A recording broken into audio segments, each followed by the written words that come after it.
General Motors workers in Marion planned on clocking in today, expecting better pay and benefits. The United Auto Workers Union put it in writing, and that raised the hopes of nearly 3 dozen people. So it is no happy new year for those who are beginning 2020 without a job. Chris McMullen took his 6-year-old son to the picket line in Marion during the strike against General Motors. This moment mattered to their family. We're out there to try and get everybody an equal opportunity. In May 2016, Chris got a job at the GM stamping plant as a temporary employee. Temporary employees are GM workers, but don't get all the benefits.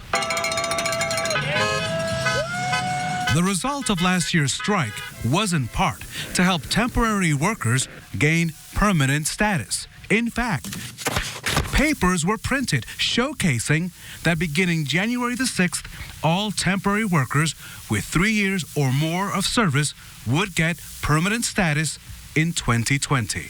There was even a chart showing new hourly wages ranging from $21 to $24 an hour. That was you, Mr. Yeah. Jackpot, I am in. Right, that's me. Maybe move to a better house, be able to actually save. Chris was prepared to begin full-time today, but instead, he and other temporary workers were fired before Christmas.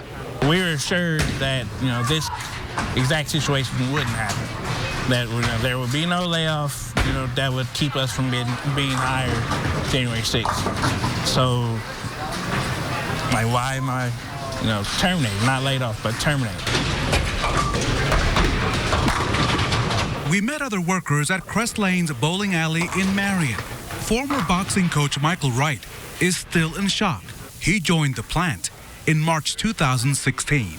We were promised this, and then it was taken away in an instant. Jessica Smithley traveled to Detroit at the height of the strike. She considered not returning to college once she learned she was eligible to become a permanent employee.